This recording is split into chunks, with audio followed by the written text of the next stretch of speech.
എതിരാളികളുടെ പോസ്റ്റിലേക്ക് ഒരു 3 ഗോളെങ്കിലും അടിച്ചില്ലെങ്കിൽ ഒരു സമാധാനമില്ലാത്ത ടീമാണ് ഫ്രാൻസ്. കഴിഞ്ഞ ലോകകപ്പ് ഫൈനൽ മുതൽ തുടങ്ങിയതാണ് ഈ goal scoring streak.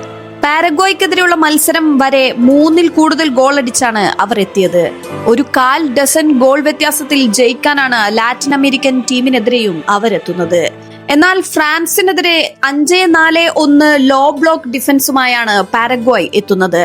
Dembele, Barcola, Olise, Mbappe അടക്കം ആക്രമണ നിരയുണ്ടായിട്ടും ആദ്യ പകുതിയിൽ 78% പന്തടക്കം കാലിലുണ്ടായിട്ടും പാരഗ്വായ് പൂട്ട് പൊളിക്കാനായിട്ടില്ല ഫ്രാൻസിന്.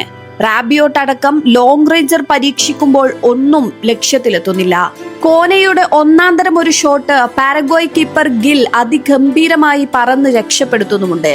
ഇതിനിടെ ഇടിയും കുത്തും ഉന്തും തള്ളുമൊക്കെ നന്നായി ചെയ്യുന്നുണ്ട് പാരഗ്വായ്. പല്ലും നഖവും ഉപയോഗിച്ച് ചെറുക്കുക എന്നൊക്കെ പറയാറില്ലേ, അത് തന്നെയാണ് അവർ നടത്തിയത്. രണ്ടാം പകുതിയിൽ ബാർക്കോളക്ക് പകരം ഡ്യൂവെ എത്തിയതോടെയാണ് കളി മാറുന്നത്. വിങ്ങിൽ നിരന്തരം ഡ്യൂവെ ഭീഷണി ഉയർത്തിക്കൊണ്ടിരുന്നു. അങ്ങനെയാണ് 3 പ്രതിരോധക്കാരെ വെട്ടിച്ച് ബോക്സിൽ കയറി ഒരു പെനാൽറ്റി ഡ്യൂവെ ഫ്രാൻസിന് നേടിക്കൊടുക്കുന്നതും. എംബാപ്പയ്ക്ക് പിഴച്ചില്ല. ഈ ലോകകപ്പിലെ 7ാം ഗോൾ. ആകെ 19 ലോകകപ്പ് മത്സരങ്ങളിൽ നിന്ന് 19 ഗോളുകൾ. ഇഞ്ചുറി ടൈമിൽ ലീഡ് ഉയർത്താനുള്ള നല്ലൊരു അവസരം കിട്ടുന്നുണ്ട് എംബാപ്പയ്ക്ക്. എന്നാൽ റീബൗണ്ട് അടക്കം 2 പവർഫുൾ ഷോട്ടുകൾ ഗിൽ വീണ്ടും അവിശ്വസനീയമായി തടുത്തിട്ടു. മത്സരശേഷം ഇതേ ഗിൽ ഹാൻഡ് ഷേക്ക് ചെയ്യുമ്പോൾ മൈൻഡ് ചെയ്യാതെ പോകുന്നുണ്ട് എംബാപ്പെ.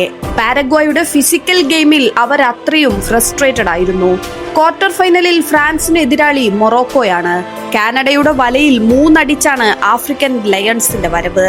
റൗണ്ട് ഓഫ് 32-ൽ ഈ ലോകകപ്പ് തൂക്കുമെന്ന് പലരും പ്രവചനം നടത്തിയിരുന്ന നെതർലാൻഡ്സിനെയും അവർ തകർത്തു. ഫ്രാൻസ് കൂടെ കടക്കാനായാൽ അത് ചരിത്രമാകും. എന്നാൽ അതിന് എംബാപ്പയും സംഘവും വിട്ടുകൊടുത്തിട്ട് വേണ്ടേ?